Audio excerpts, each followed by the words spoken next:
Hey guys, Carolyn here for our Tuesdays Talks, and today's topic is bars. Meal replacement bars, nutrition bars, energy bars, all the bars in the world that people are trying to peddle to you today. I was in my grocery store yesterday and I saw an aisle that totally blew my mind. I'd never seen so many bars assembled in one place in my life, and it's my local grocery store, and it was a new thing for them.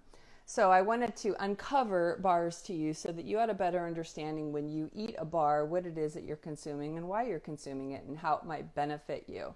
There's definitely a place in your diet for a meal replacement bar, but a lot of people don't know what that means. So let's talk about the origin of bars. So many years ago, there was a bar that was created by a doctor, and it was for chemotherapy patients that couldn't tolerate eating food, but they needed macronutrients. They needed protein, they needed carbohydrates, and they needed dietary fats in a proper ratio of balance, so 30% protein, 40% carbs, and 30% dietary fats. So he created this bar. It was called a metrics bar. And what happened after that was that bodybuilders in the fitness industry caught on to this protein bar and thought, hey, if I could eat these bars instead of eating so much food all the time, because the volume of food they had to eat to build that muscle base was so extensive, that bars became really relevant to them in the bodybuilding world. Then the fitness industry caught on to it and triathlon started, and so Cliff bars became really relevant. I think there was yet another one, I can't remember what it was called, but it was more of an energy bar. So the macronutrient ratio was very different. It was very high in carbohydrates to provide the energy that they needed to sustain themselves for that athletic endeavor, but it wasn't so high in protein, and it might have been kind of relatively high in fat, but essentially it was a carbohydrate energy bar.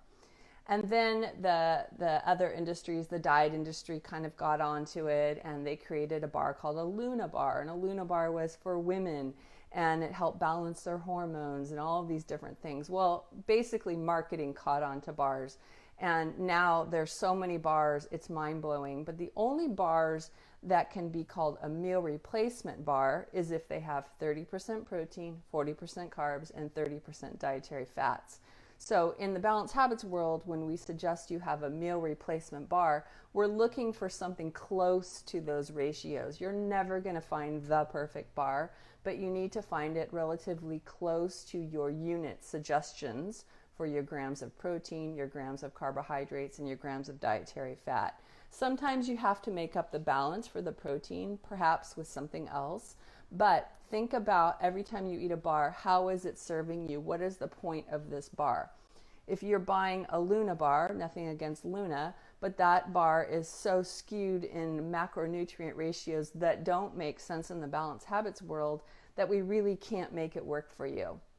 So when you look at a nutrition label on a bar, you need to make sure that the ratios of proteins, carbohydrates, and dietary fats are somewhat relevant to how we speak to you about eating in proper balance. We know that when you eat in a proper balance, your body is perfectly aligned. The blood sugars that are getting released into your system are happening at a nice even pace. You're never going to spike up. You're never going to dip down. We're going to keep your blood sugar regulated, and that's what a meal replacement bar does. So don't get confused. Don't get sold, some crazy things out there that are there. There's another one. Now there's these meal replacement cookies or just a cookie. And I really want you to read the label on those, because oftentimes you have to look at the serving size on the label, and it will tell you maybe 2 cookies equal this much protein and this much carbs and this much fat, not just one cookie. So just really read the labels, be a smart consumer. Don't get caught up in marketing hype. Bars are going to come and they're going to go, and you're going to really find the ones that work for you. Look at how much, what do they call that?